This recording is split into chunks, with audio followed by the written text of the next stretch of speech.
2026 marks 10 years of Dem Bois Inc.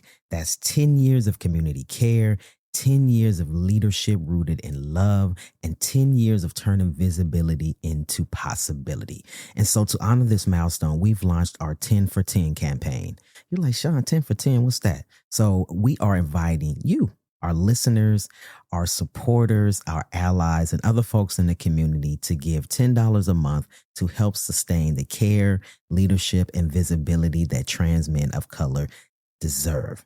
And so 10 years is a very long time, right? That's a decade. Can you imagine raising a child from birth and then looking at them at their 10th birthday party and being like, wow, you've watched so much of their growth within that 10 years, right? That's the same for us. And so Dem Bois Inc., over the 10 years, we have done a lot. And so we have provided gender-affirming surgery grants to trans men of color to obtain gender-affirming surgeries. We started this podcast. We are now in season 4 of the podcast in 2026. We created our Visibility Equals Possibility merch. We partnered with Emilio and Zion, both trans men of color, to design what visibility equals possibility means to them. And it's reflected in our merch. We also partnered with the Black trans man, Mola Flow, to create our theme song. And that's the music that you hear every time you tune into Dem Bois Podcast. We've done merch. We've done partnering. We have delivered care packages to trans men of color in need of personal hygiene items within our community. We have done a lot in 10 years. And so imagine what the next 10 years will look like. Donating $10 a month says, I believe in this work. I believe in the future of trans men of color, and I believe in what comes next. And so if this call resonates with you, join us today. And we've even made it easy. You don't even got to go anywhere. Whatever platform you're listening to this episode, go ahead and open up the show notes. And from there, you will be able to click the link to start your contribution to our 10 for 10 campaign. Your monthly support helps ensure Dem Bois can continue showing up for our community with intention, care, and impact. So thank you for listening and thank you for believing in our mission. Okay, and I'm going to get out of here so you can listen to this episode. Take care. Whether you either surgery or not, we still gon' love you. Remember, we are souls wearing meat suits. It's nothing. Cisgender men. My next guest I had the privilege to sit down with is me. This is a solo episode, and within this, I am answering a question from a past guest, episode 103, Calvin Bird, Building Brotherhood Using Unconditional Love. And so towards the end of this episode, he asked a question that he wanted to leave on my random list. And I thought that I would take the time and opportunity because I don't always get to answer these questions. And I'm answering Calvin's question. So I hope that you enjoy this episode. Dem Bois, Dem Bois, amplifying trans men of color voices. Yeah, we here making noise, making noise, Visibility equals possibility. You know we Dem Bois, Dem Bois, amplifying trans men of color voices. Yeah, we here making noise. Welcome to Dem Bois Podcast. I'm your host, Shawn Aaron, he, him, his. And today's episode, I'm going to reflect on a guest question. So if you've been listening to the show, even if you just started listening today, or if you started listening to the episode before today, I should say, you know that every episode I ask a guest a random ass question. Now, I created this list since the beginning of Dem Bois Podcast of all these random questions that just pop into my head that I wish that I could ask somebody, but I'm just in, you get older and you just talk to yourself and then you don't have nobody to ask this question to. And so I created this list of questions that I asked folks, right? And so last season 3, I asked each guest that came on the show to contribute to my list. So on top of answering a question, I asked them to leave a question. And so, but with this particular episode that I'm going to be reflecting on is episode 103 with Calvin Bird, Building Brotherhood Using Unconditional Love. And so within this episode, Calvin chose a question But I didn't ask Calvin to leave a question behind, but he wanted to leave a question behind, right? And so today's episode, I'm going to actually reflect on answering the question that he asked. I thought it was a very good question, and it provoked some things within inside me that I wish that first of all, it was a great question. And so if you haven't listened to episode 103, be sure to go back and listen to Calvin's episode. It was an amazing episode. We had some great brotherly bonding within this episode. We laughed a lot. And one of the things that I really enjoyed about the episode was that we talked about those in-between parts of transitioning. You're like, Shawn, what's them in-between parts? So, the things that people don't talk about when they're talking about transitioning, right? It's not the information you get on the pamphlet that the doctor give you before you start taking your tea, right? If you choose to medically transition, right? It's those things that we tend to deal with on our own, right? And so we talked about those things. I use an example of like that in-between part of growing your hair out, right? So if you're like, ooh, I want to grow my hair out to have a man bun, right? But you're going from a short fade, so you got to grow it out long, right? So it's that in-between part where like your hair can't get brushed back into a ponytail yet, but then it's sticking straight up on your head. And then your friends and family like, what the hell are you doing with your hair? And you're like, I'm growing it out, right? And so it's that in-between part, right? And I really enjoyed that episode because some of the things that we talked about, I never spoke out loud outside of my partner. I just never spoke about, right? I dealt with a lot of it in silence. And so that was one of the things that I really enjoyed about the episode. Calvin is a great human being. The work that they do within the community with their organization is amazing. And we built this kind of bond and he's a homie now. So if you haven't listened to episode 103, be sure to go back and listen to that. And so I'm going to plug in me and Calvin's conversation, one with the question that he answered and also the question that he asked. What is something you would attempt to do if you know you could not fail? Self-care. I'm sorry. Go ahead. That's your question. Sheesh. I would say disrupt the pattern of isolation and suicide without a doubt from every trans man. Because then I could retire the community part. But for real. That's powerful, bro. Thank you. So that means organization wouldn't be there no more because it would have no need to be there. Yeah, that's something I would do. Damn. Because that's why I started it. I was in that isolation period. I named all my social medias King's Paradise because I told myself one day I'm gonna grow up and I'm gonna create my own paradise, and I did, and I'm grown up, and it's everything I see. I want every trans man to experience. I came from nothing, and so I wanted to experience everything. And I'm telling you, bro, the life over here is so beautiful if you just hold on and find out. That's a word, man. Because there was a time in my life where I didn't want to be here, and I didn't think I was going to be 44, bro.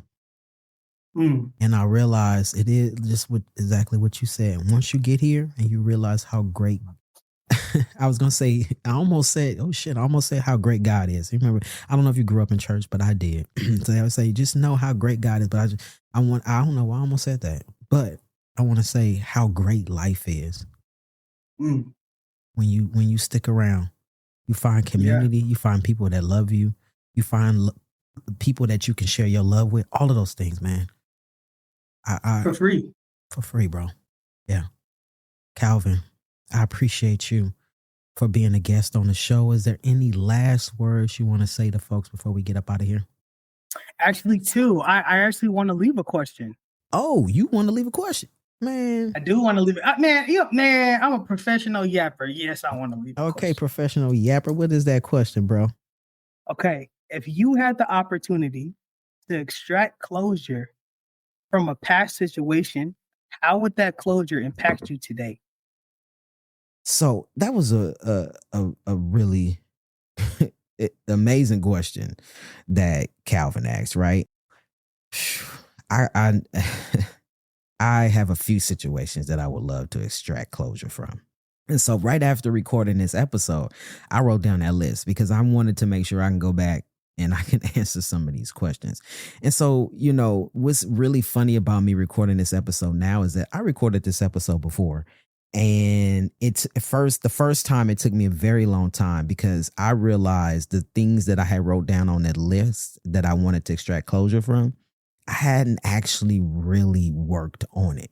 And so it provoked a lot of feelings in me, and I got a lot of anxiety. And then when I went to record this episode the first time, it didn't come out.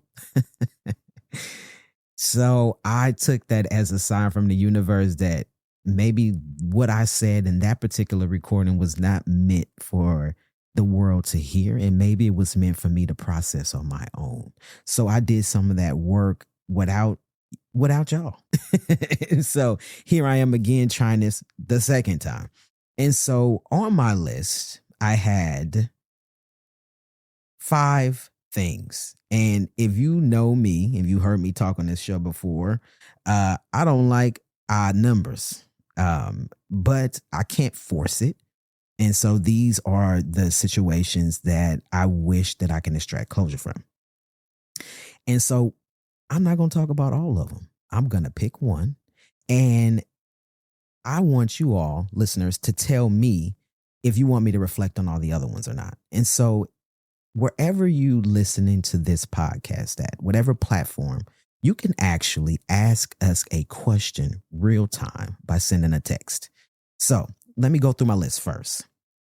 The first thing that I would like to extract closure from is from my ex-girlfriend, ex-wife, I should say. She wasn't my girlfriend. She was my ex-wife, my first ex-wife.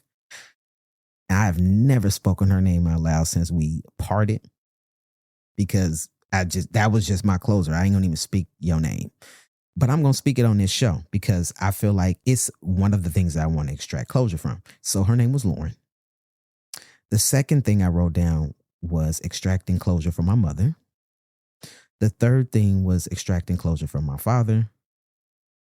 And my fourth thing was extracting closure from a past ex-girlfriend who is now no longer physically with us. So rest in peace to her.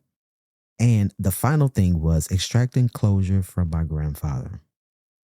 So I'm going to focus on my ex who is no longer physically with us. That's what this episode is going to be about. But if you want to hear me talk about the closure from my mother, from my father, from my grandfather, or from my ex-wife, send me a text. Send a text with this episode. You could say ex, you could say mama, daddy, grandfather, papa, whatever you want to say. And I'll record an episode answering this exact question about extracting closure from a past situation. So I'm going to talk about my ex. Hey, this is Joel Simu, production assistant for Dem Bois Podcast. Looking to connect with others in the community? You'll love our brand new space, Dem Bois Community Voices, on Facebook. We've created this private, moderated group specifically for trans men of color to share experiences, discuss episodes, and support each other on this journey.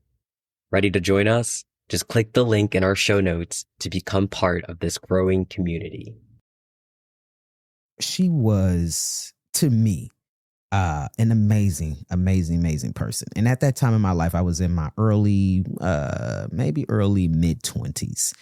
And I met her just randomly. I used to have these weird relationships with my father. Like I would, if I needed something from him, I live in the Bay Area and he lived in Southern California. And so for folks who don't know the geographical layout of that, that's about a 7-hour drive, maybe an hour plane ride. And at the time I was struggling. And so if you've listened to episode 3, Surviving Homelessness, I was just fresh out of that situation. So I wasn't established. I was still in extreme survival mode.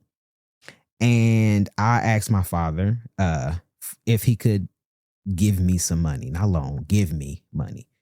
And his caveat was, if you want me to give you money, you have to come here and get it. Now, this is before the Cash Apps, the Zales, the all these other PayPal, Apple Pay, right? This was before all these things. And so I was like, okay, I really needed this money. And so I was like, if I want to get this money that I need for survival, I'm going to have to get down there some way. And so I decided I was going to catch the train. And so it was the cheapest way to go. But it was the longest way to go. Like it took me probably like 15, 16 hours to get down there on the train. And then not only that, you get there on the train, you get to the end of the line as far as Amtrak go. And then from there, it was like a 3 or 4 hour bus ride to get to Southern California where he lived. And so I got on this bus. Okay, got on the train, got on the bus. And it was a turnaround, right? I couldn't afford a hotel. I couldn't afford to stay for days. I had to work. And so I did this on my day off and I went down and then I turned back around the next morning and came back. And so when I went down there, my dad picked me up at the bus station.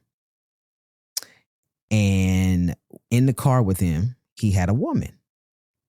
And so I'm going to give another little backstory, right? And so my father is like the love of my mother's life. Like my mother just loved him up until this point.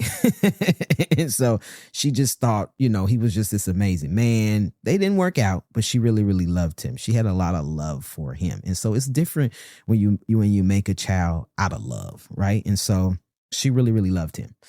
And so I get in the car with him, and he said, "Oh, this is your sister." And I'm looking at this lady. I know this ain't my damn sister. I don't know this woman. Who is this woman, Harpo? So I was like, I don't know this lady. And so she looked at me and she like, stop lying. That I'm not your sister. I'm your daddy's wife. And I was like, ooh, I can't wait to tell my mama. I couldn't wait to tell my mama. But anyway, and so this is not like back in when you can get on your phone and you could text real quick, and it was none of that, right? And so I got in the car. We went to her house, and I stayed there the night. And so he gave me the money, cash, by the way, right? And so at her house, she had a daughter. Now, I really don't know if my dad was married to this woman or if this was just their figure of speech. I don't know. It has never been proven, so I don't know. Anyway, she had a daughter. Her daughter, at this time, I had not transitioned. At this time, I was a masculine center woman, so I was identified as a lesbian. I was very masculine, and her daughter also was a lesbian. I don't know this girl. I never met this girl before in my life. And so word came around that Shawn was coming into town for a night, and she, one night only, right? She wanted to make sure that she met me. And so I get to the house, and then boom, there's somebody else I got to meet. It's this girl, and is my dad's lady's daughter. So we hit it off immediately, right? And so mind you, I just said I was doing a turnaround. So I needed to sleep because I was going to have to have another 15-hour ride back to the house, right? But we hit it off so good. I never did sleep. We talked, we laughed, we got to know each other all night I didn't even sleep, right? And so in the morning, I went back home. Now, it's not that old, right? We could text. I said I couldn't text my mom because my mom didn't have a cell phone at the time. But me and this girl, we text. She was like, "I'm so happy to have met you. You're an amazing person, blah, blah, blah." We talked all the way back home while I was on the train. And from that, we developed a relationship. We were in a relationship, a long distance relationship. It was an official relationship. It was a long distance relationship for I want to say 3 years. And so I would always take that plane ride down to see her like once or twice a month to visit. We had amazing conversations, and I felt seen in that moment of my life when I needed it, right? It was, we're talking about closure. So I won't get into my ex-wife at the time. But it was kind of that gap in between her and starting this new relationship. And so when I'm thinking about Calvin's question, extracting closure, I always deny the love that I have for her. This is the first time that I've ever really actually spoken this out loud. I really love this girl. I really loved her because I felt seen, I felt heard, I felt appreciated. And at that time in my life, she was everything that I was looking for in a partner. But I did not act like that. I have kind of like a hard time with that, and I have a hard time expressing myself and expressing my feelings, and I keep it to myself. And I would deny it. People would say, "Oh, you really love this girl?" I don't love this girl. I don't love her. She's just a friend. She's just a friend. I always downplayed the relationship, always downplayed the care and concern and love that I have for her. Fast forward, we kept in contact even after we decided to break up because it wasn't working. I don't know what it was. Well, I do know what it was, actually. And this is another part of extracting closure, but I'm going to dip just a little bit into it to kind of give this story a little bit of context. And mind you, if you've listened to me before, I've said I never had a relationship with my father. My father, my whole life, went in and out of prison, in and out of prison. And I actually have, to this day of recording this, I haven't talked to him, have not seen him, have not heard anything about him in probably 13 years. So my father could be dead. I don't know. But at this time, he was in close proximity to her because he was involved with her mother. And I didn't know this, but I began to notice that she acted a little differently and a little bit distant to me. And having a long distance relationship is difficult, right? You have to be intentional about the time you spend. You have to be intentional about communication. And there was, and it's funny because as I'm reflecting on it, we were very intentional. And so I don't know if y'all listening, if y'all up to it or not, you know what I'm saying? But we used to have payphones. Some people may be like, what the hell is a fucking payphone? But we used to have a payphone, the payphone, free phone. Well, it wasn't free. You had to have the coins to put in it. But I used to know a trick to be able to have folks to call back on a payphone. So I didn't have a car at the time. I didn't have a phone at the time. And so on my breaks at work, at my lunches at work, I would use the payphone to talk to her. And so I would catch the train, the public train system back from work to home. And there was a payphone booth at the transfer point between the first train I got on and then the second train I needed to get on to get me home. And there was a payphone there. And so the train worked like clockwork. So just for instance, I would get to that station at 11:45 p.m. My next train came at 12. I would have 15 minutes to talk to her. And like clockwork, the train would pull into the station at 11:45 exactly. And so we had the intention that she wanted to talk to me for the last time before I got home, where I didn't have a phone and I wasn't able to communicate. And so at 11:45, when I pull up to the train station, I would stand in front of the payphone and she would call it. And it didn't ring like loud, like a ring, like like your cell phone will ring, or like for folks that remember house phones, like a house phone will ring or office phone will ring. You have to be very, very careful in listening because it would make like a buzzing and a clicking sound. And because I'm at a train station, if you're not paying attention, you wouldn't know like, oh, the phone is ringing, right? Any random person who didn't know how this phone worked would not know that this phone was ringing. And so it would have this soft little buzz, and I would pick it up and we would talk for the 15 minutes. And then I say, okay, I got to go. My next train is coming. Okay, I'll talk to you tomorrow on your break. And I hung up, right? That only lasted for a little bit. And, like I said, I was in survival mode. And so I was really struggling. And so I was able to finally get a phone, right? And then I didn't have to do that anymore. But it was very intentional. And I was like, damn, this is a great woman, a great person for me. right? That you are giving me that much care and attention, that we are reciprocating this care and attention, and that you would literally wait to a specific time of the day to call me on the payphone at a train station. But she started to distance herself from me, and I couldn't figure out why until one day, you know, I asked her, are you doing what it takes to keep us together? And she said, no, I'm not. And I'm like, oh, I wasn't expecting that, you know. And she said, I think this has to end. And it broke my heart. I cried for a long time. I'm not good with breakups, y'all. So I cried for a very long time.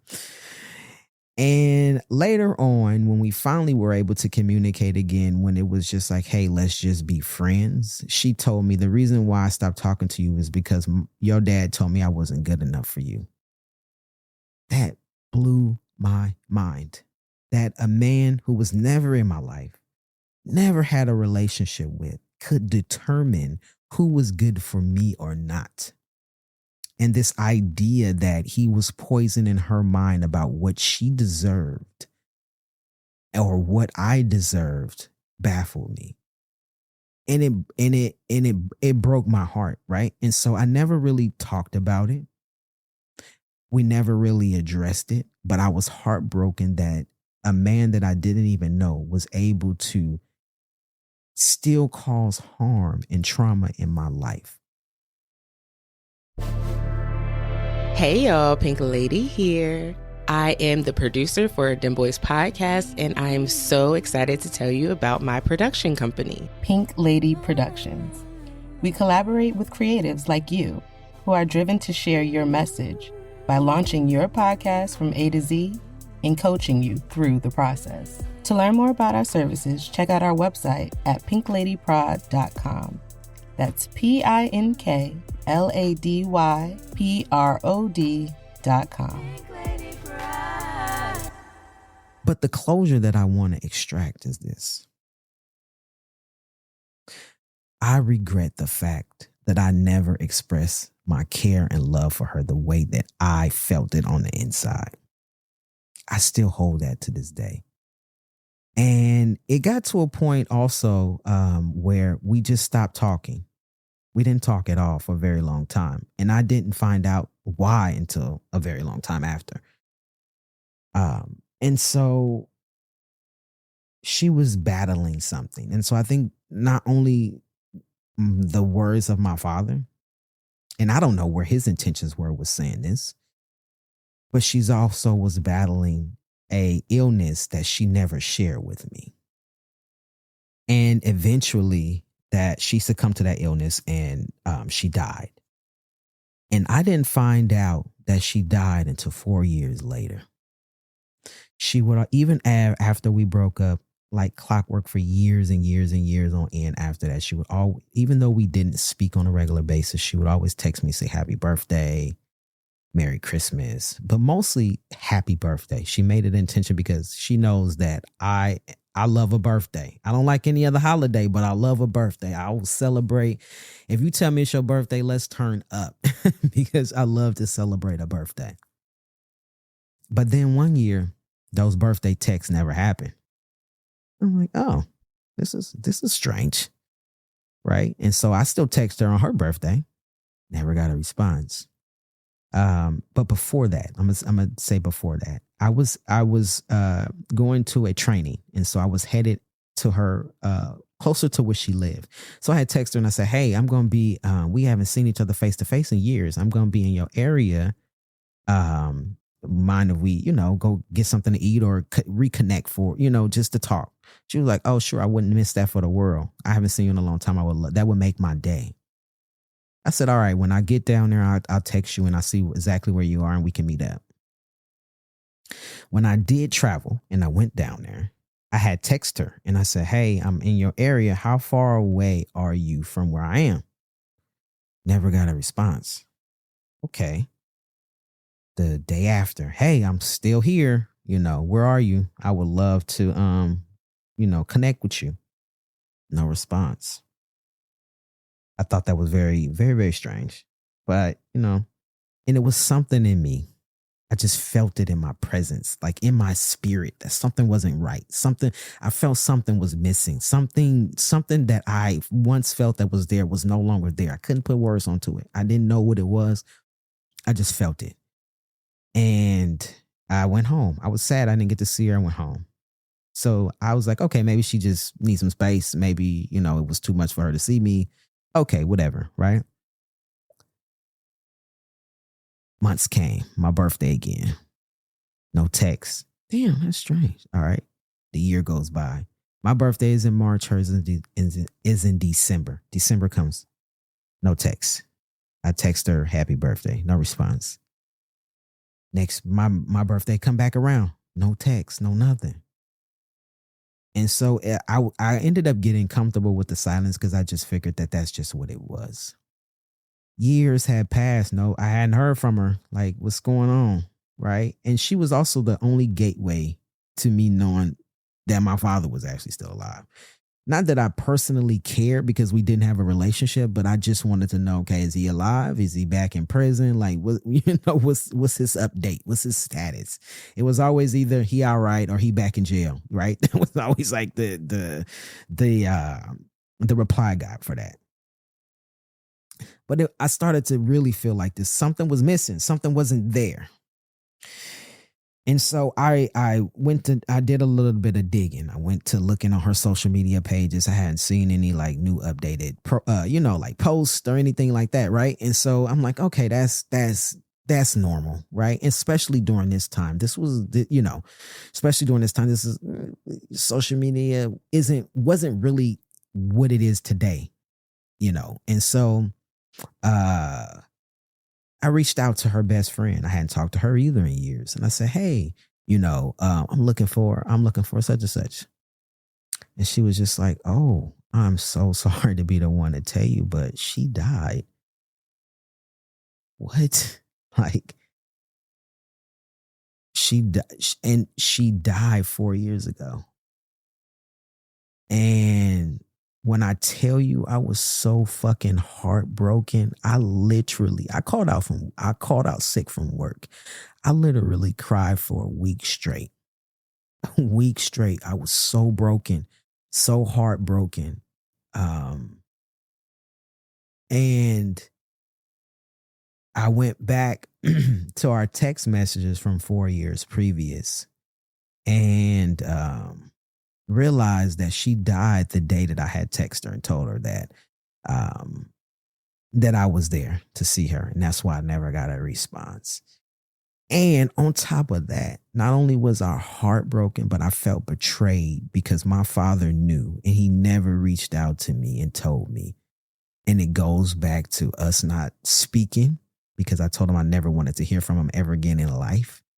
And so I really never heard again from him ever again in life. And so he didn't even have enough decency and respect to call me because he knew how much she meant to me, that she had died. And to find out that he sat there at her funeral and didn't even think to inform me. It was just so much for me that I just cried. I was never able to tell her how much I loved and cared about her, how much she meant to me. I didn't have that closure of knowing that she had died, right? In a timely manner, right? If I wanted to attend her services, I could have been able to do that. That would have been my way to not lay her to rest, but that would have been a closure in my mind, in my heart, right? And I never got to do that. And so when I go back to Calvin's question, if I had the opportunity to extract closure, I think that my closure in this particular situation was that I would have told her that I loved her. Never came out of my mouth. It was in my heart. It was in my mind, but it never came out of my mouth. And so I felt that she died without her knowing how much she meant to me. And when I recorded this episode the first time, this was hard for me to get out. And so maybe that's why it was meant for not the first one to come out and that we're here again a second time. But when I think about what I want to say to folks listening, what I want to say to you, is to take these moments in life to tell the people around you, the people that you love, the people that you care about, that you actually love and care about them. And now in my life, I make that a point, right? I would tell my brothers I love them. I'm talking about brothers in my community, right? I want to show healthy masculinity. I tell folks all the time, I love you. I don't even have to know you. And I can say, I love you. I love you as a person. I love you as a human being. And I'm for damn sure going to tell the people that I have in my life that I really care and I love about. And so if I had that closure, how would that affect me today? And this is something that I actively work on in therapy. And y'all who listening, y'all know I talk about therapy all the time. I support mental health services if you need them, if you can afford them, if you have access to them. But if I had that closure of at least her knowing, maybe she felt it, I don't know. But it's different from feeling and from somebody actually telling you. And as human beings, we have this need to connect with one another. And so, especially in a romantic relationship, right? If somebody wants to know, hey, you are attracted to me. Oh, you find me attractive. Oh, you love me. Oh, you care about me. Oh, you know, we need to have these things. We need to hear these things to feel a part of this human experience. And if I had that closure in this particular situation in my life, I would be at peace. And this is something that I need to work on because I will never get that part of closure because she's no longer here. And so I want to make sure that in other relationships in my life, I make it a point to say these things, to show these things, so that if somebody else that I know dies that is close to me, I can never have this conversation ever again of that I did not tell them, I did not share this with them, I did not show them. And so not only in this particular situation did it shape my life, but it shaped my life overall in how I treat the people that I love and I care about. So I got these other ones, y'all. My ex-wife, my mom, my dad, my grandfather. I have stories for all of these things. And so don't forget, if you would like me to talk about any of the other ones, just shoot me a text. Go to the show notes, click send us a text, and share with us what you would like for me to talk about in the next episode. Thank you so much for joining me. Thank you so much for listening. Yo, Calvin, thank you so much for contributing this question to my list of questions. And thank you for listening. Take care.